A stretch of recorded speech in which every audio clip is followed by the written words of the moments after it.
प्यारे स्टूडेंट, आपका एक बार फिर से स्वागत है। बहुत ही अच्छा सपोर्ट मिल रहा है आप लोगों का, आप लोग कमेंट भी कर रहे हैं और बहुत अच्छा लग रहा है। अब यहाँ पे मैं आप लोगों के लिए प्री बोर्ड एग्जाम का जो कक्षा 10वीं का गणित विषय का पेपर है वो लेके आया हूँ। बच्चों, एक बात और ध्यान से सुन लें, कुछ यूट्यूब चैनल गलत आंसर आप लोगों को प्रोवाइड करा रहे हैं, इसलिए आप लोग एक काम कर लिया कीजिए, अपने आंसर की एक बार पुष्टि भी कर लिया कीजिए, क्योंकि आपके पास टाइम तो रहता है, इसलिए चेक कर लिया कीजिए। मेरे वीडियोज़ आने में इसलिए देरी होती है क्योंकि मैं आप लोगों को अधिक से अधिक कोशिश करता हूं कि बहुत कम कोई मिस्टेक हो, ना के बराबर। तो इसलिए बेटा मेरे वीडियो लेट होते हैं, तो आप लोग थोड़ा सब्र रखा कीजिए।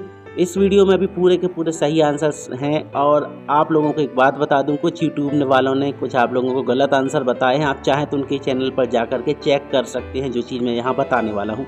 सबसे पहले तो आप देख लें, यहाँ सही विकल्प आएंगे। तो पहला है संख्या 5 और 10 का महत्तम समापवर्ग। तो महत्तम मतलब क्या होता है? वो चीज़ जो कॉमन हो, जैसे 5 के पहाड़े में 5 भी आता है और 10 भी आता है, तो वो होगा महत्तम समापवर्ग मतलब 5। दूसरा है अल्फा और इंटू बीटा का मान निकालना है किसी द्विघात बहुपद के लिए, तो उसकी वैल्यू हो जाएगी पहला वाला ऑप्शन C/E। थर्ड वाला था रैखिक समीकरण योग में इतने इतने के अनंतता अनेक हल होने की क्या प्रतिबंध। बच्चों, ये जो क्वेश्चन पेपर है मैंने किसी दूसरे यूट्यूब चैनल के माध्यम से यहाँ पे स्क्रीनशॉट लेकर के यहाँ आपके लिए लगाया है, क्योंकि मेरे पास पेपर नहीं था। मैंने आपको कमेंट भी डाला था कि आप मुझे व्हाट्सएप कर सकते हैं यदि आपके पास अच्छा पेपर हो, पर पेपर आपका नहीं आया किसी का, इसलिए मैंने यही डाल दिया है। ये देख लीजिए, ये पूरे प्रश्न लिखे हुए हैं। अब इसमें ये 5वां प्रश्न, इसको जरूर गौर कीजिएगा, मैं अभी इसका उत्तर बताऊंगा। सही विकल्प में पहले का उत्तर आप लिख लीजिएगा। पहले का है C मतलब 5, दूसरे का है A C/A, तीसरे का C वाला ऑप्शन होगा सही, ये पूरा लिखा हुआ है आपके सामने। चौथे का A मतलब -2। अब मैं बताने वाला हूँ उनका फॉल्ट जो बहुत सारे यूट्यूब गलत आपको जानकारी दे रहे हैं, इसलिए बोलता हूँ बेटा सही जानकारी पाने वाले चैनल को ही सब्सक्राइब कीजिए। इसका उत्तर है बच्चों 90 आएगा। ये रहा प्रश्न, यदि एक त्रिभुज की किसी एक भुजा का वर्ग अन्य दो भुजाओं के वर्गों का योग। सबसे पहले तो आपको ये बात पता होनी चाहिए कि किसी त्रिभुज के तीनों कोणों का योग 180 अंश होता है। अगर अब आपको ये बता दें कि कोई एक कोण की वैल्यू ही 180 अंश है, तो फिर त्रिभुज के मान कितने होंगे? बहुत सारे यूट्यूब इसका उत्तर 180 दे रहे हैं। बच्चों, ये गलत है, और इसका कथन जो है मैं आपको स्टेटमेंट एक गाइड के माध्यम से आपको लिख करके दिखा भी सकता हूँ। देख लीजिए आप लोग, ये देखिए आप लोग, स्पष्ट लिखा है, यदि किसी त्रिभुज की एक भुजा का वर्ग अन्य दो भुजाओं के वर्गों के योग के बराबर हो तो पहली भुजा का सम्मुख कोण समकोण होता है। और बच्चों, समकोण कितना होता है? 90 अंश का होता है। मैं यही कहना चाहता हूँ आप लोगों से बच्चों कि ये कुछ गधे जो हैं घोड़ों की रेस में उतर गए हैं दौड़ने के लिए, और वो भी अपने आप को घोड़ा समझने लगे हैं। यूट्यूब पर आप लोगों को पढ़ाना लिखाना तो ये सोचते हैं कुछ भी बता दो, बच्चे कुछ भी लिख लेंगे। तो बच्चों, इस चीज़ का विश्वास रखें, आप जाके चेक करिए। मैं उनके नाम नहीं लेना चाहता हूं, मगर ऐसे अनेक यूट्यूब चैनल मुझे मिले हैं जो कि गलत आप लोगों को आंसर दे रहे हैं। तो प्लीज़ बच्चों, ये तो आपने भी कथन पढ़ा हुआ है, 6वीं 7वीं 8वीं से पढ़ रहे हैं कि किसी त्रिभुज के तीनों कोणों का योग 180 अंश होता है। जब त्रिभुज के तीनों अंतः कोणों का योग 180 अंश हो गया तो वो कोण 180 का एक कोण अकेला कैसे पॉसिबल है? हो ही नहीं सकता। तो बच्चों, प्लीज़ इस चीज़ से आप बचें। फालतू चैनल अगर आपने सब्सक्राइब करके रखे तो उनको छोड़ दें, उनके वीडियो ना देखें, क्योंकि वो आप लोगों को बहुत ज़्यादा नुकसान में डाल सकते हैं। और सबसे पहली चीज़ तो आप लोग जल्दबाजी ना करें। मेरे वीडियोस आपको मिलते हैं थोड़ी लेट ही सही, मैं हर एक दिन में वीडियो देता हूं, तो सब्र रखा कीजिए। अभी और भी बता रहा हूं मैं। तो देखें, आप उत्तर तो आप इस तरीके से आप लिख देंगे।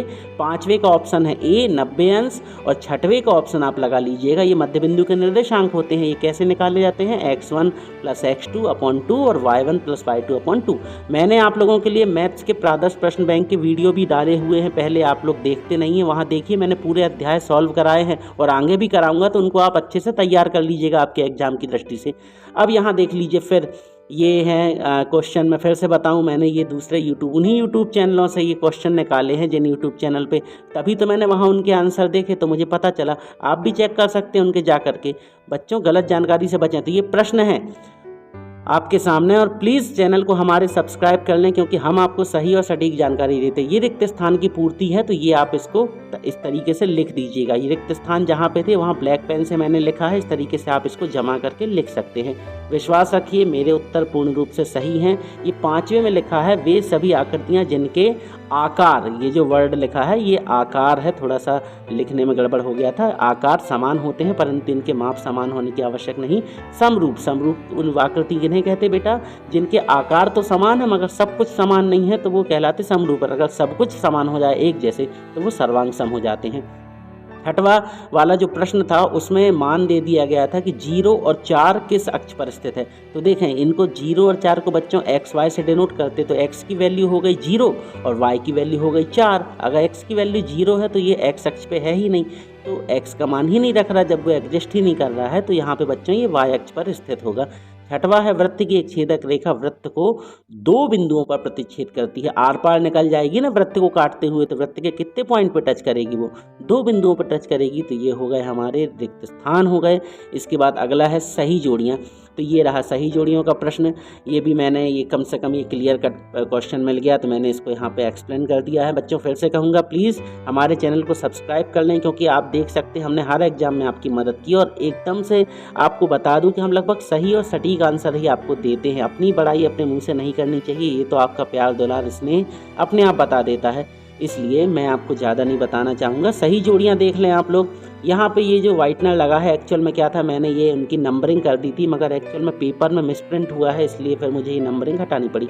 बाकी देखें, कॉलम ए के सामने जो लिखा है कॉलम बी, वही उत्तर है। तो sec square theta minus 1 equal to होता है tan square theta, cot theta बराबर 1/10 थीटा, 1 माइनस साइन स्क्वायर थीटा बराबर कॉस स्क्वायर थीटा, कॉट 30 का मान होता है √3 cos 90 minus theta equal to sine theta.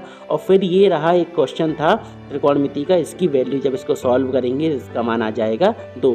बच्चों मैं फिर से बोलूँगा, मेरे द्वारा जो प्रादर्श प्रश्न पत्र के सॉल्यूशन दिए जा रहे हैं मैथ्स के, आप उनको बहुत अच्छे से देख लें, ताकि आपकी हेल्प हो जाएगी फाइनल एग्जाम के लिए। फाइनल एग्जाम आपके डेफिनेटली होंगे, क्योंकि वैक्सीनेशन हो गया है, सब कुछ हो गया है, इसलिए। अब देखें बच्चों, एक शब्द वाक्य में उत्तर। देखो पहला चित्र है, तो पहले चित्र के लिए मैंने आपको पहले बताया था शून्य कैसे निकालते हैं। एक्स अक्ष पे देखो ये कितने पॉइंट पे काट रहा है, यहाँ देखें ये 2 पॉइंट पे, इसलिए इसके शून्य कितने होंगे, 2 शून्य होंगे। केवल आपको यही देखना रहता है कि कितने पॉइंट पे काट रहा है। फिर दूसरा प्रश्न देख लीजिए, 2 चरों में रैखिक समीकरण का मानक रूप, फिर द्विघात समीकरण के विभक्तिकर का सूत्र, वृत्त के क्षेत्रफल का सूत्र, शंकु के आयतन का सूत्र, और फिर इसमें समांतर माध्य और किसी निश्चित घटना की प्रायिकता का मान कितना होता है। ये सारे प्रश्न के उत्तर देने थे, ये एक वाक्य के उत्तर, तो इसको भी मैंने यहाँ आपको आगे समझा दिया है। आप लोग प्लीज़ वीडियो की पूरी बातें ध्यान से सुना कीजिए, ताकि आपका कुछ भी नुकसान ना हो पाए। देखें, पहले का उत्तर लिख दीजिएगा 2, दूसरे का ये ax + by + c = 0। आप चाहें तो ये ABC कैपिटल लेटर में बना सकते हैं। फिर विभक्तिकर का सूत्र लिखा है D = b² - 4ac। चौथा है वृत्त का क्षेत्रफल πr² होता है, शंकु का आयतन होता है 1/3 πr²h। फिर छठवां क्वेश्चन का उत्तर हो जाएगा बच्चों, समांतर माध्य उसका निकालोगे तो हो जाएगा बच्चों कितना, 4। और लास्ट में है प्रायिकता का मान। तो याद रखिए, किसी निश्चित घटना के घटित होने की प्रायिकता सदैव 1 होती है। आप चाहें तो 1 भी लिख सकते हैं, या फिर हिंदी में ए और का लिख दीजिए, मतलब आपको शुद्ध हिंदी में लिख दीजिएगा ए एड़ी का और का कबूतर का, इस तरीके से। रुको जरा, सब्र करो, पिक्चर अभी बाकी है।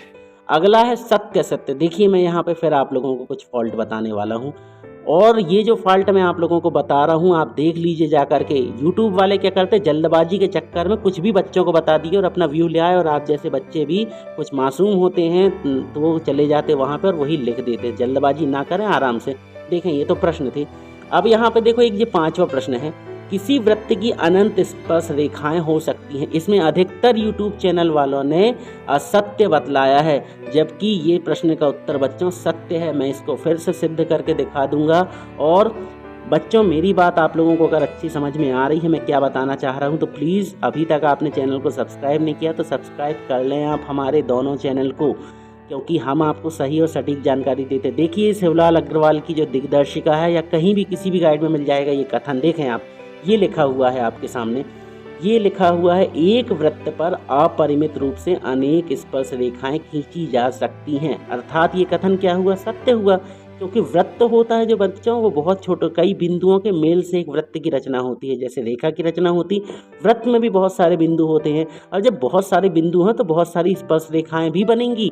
मगर सब यूट्यूब वालों ने एक दूसरे की कॉपी करे हैं और फटाफट एक सा उत्तर सब ने डाल दिए। क्यों? क्योंकि मैंने कहा ना कि घोड़ों की रेस में कुछ गधे भी दौड़ रहे। तो बच्चों आप इनसे बचें, फर्जी यूट्यूब चैनलों से सावधान रहें। ये है सत्य के पूरे उत्तर। ये लास्ट वाले में मैंने थोड़ा सा कंफ्यूज हो गया था, उसको मैंने असत्य लिख दिया था। ये सत्य है क्योंकि प्रायिकता का मान 0 से 1 के बीच में कुछ भी हो सकता है। यदि घटना निश्चित है तो 1 होगा और अनिश्चित है तो 0 होगा। अब इसके बाद बारी आई बच्चों प्रश्नोत्तर की, 2 नंबर के प्रश्न। तो सबसे पहले यहाँ पे HCF वाला मैंने क्वेश्चन सॉल्व किया है बच्चों। इसका सूत्र होता है 2 संख्याओं का गुणनफल बराबर लघुत्तम समापवर्त इनटू महत्तम समापवर्त। तो इस तरीके से इसको सूत्र को मैंने यहाँ पे बना करके बताया है। आपको सेम टू सेम इसी पैटर्न में लिख देना है। अब यहाँ पे हुआ ये है, देखें आपने ये सूत्र तो लगा दिए, संख्याओं का गुणनफल बटे HCF। अब यहाँ पे HCF का वैल्यू 9 थी, तो 9 से 306 को काटे तो 9 तिया 27 और 9 चौके 36, मतलब 34 टाइम कटा।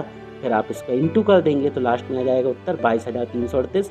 आंसर डाल के आपको इस तरीके से उत्तर भी लिख देना है। इसके बाद बारी आती है हमारे प्रश्न नंबर 7वें की। एक द्विघात बहुपद ज्ञात कीजिए जिसके शून्यकों का योग एवं गुणनफल क्रमशः -3 और 2 दिए हुए हैं। तो आपको मालूम है शून्यकों के इसको कैसे दर्शाते हैं, अल्फा बीटा से दर्शाते हैं। आप चाहो तो वैसे भी लिख सकते, नहीं तो इस तरीके से भी आप हल कर सकते हैं कि दिया है शून्यकों का योगफल -3, गुणनफल दिया है 2। तो आप क्या लिखेंगे, प्रश्नानुसार बहुपद होगा, ये सूत्र होता है x² माइनस शून्यकों का योग इंटू x प्लस शून्यकों का गुणनफल इंटू बराबर 0। फिर आप इसका मान रख देंगे, माइनस माइनस प्लस हो गए तो ये पूरा आ गया उत्तर। इस तरीके से 7वें प्रश्न का भी उत्तर यहाँ पे कंप्लीट हो गया। बात करते हैं हम अपने 8वें प्रश्न की। समांतर श्रेणी 2 सवाल थे, ऊपर वाला और नीचे वाला, तो मैंने यहाँ आपको नीचे वाला सॉल्व करके बतलाया है। समांतर श्रेणी 2 ऋण 2 ऋण 6 ऋण 10 के अगले 4 पद लिखिए। देखें दी गई श्रेणी में क्या है, प्रथम पद A या A1 बराबर क्या है 2 दिया है, सर्वांतर D बराबर इतना इतना होता है। फिर अगले 4 पद, तो अगले 4 पद के लिए इस तरीके से आप निकाल लेंगे। A5 का मान हो जाएगा A+4D, A6 का मान A+5D, A7 का मान A+6D और A8 का मान A+7D। तो यहाँ पे कुछ नहीं, आपको A और D की वैल्यू रखनी है और इसको सॉल्व कर देना है। बच्चों आगे के जो प्रश्न हैं अगले वीडियो में मैं आपको बहुत जल्द प्रस्तुत करा दूंगा। जल्दबाजी ना करें, हमारे साथ बने रहिए क्योंकि हम सही और सटीक जानकारी देते हैं। मिलते हैं बहुत जल्द अपने अगले वीडियो में, तब तक पढ़ते रहिए, बढ़ते रहिए। Good bye.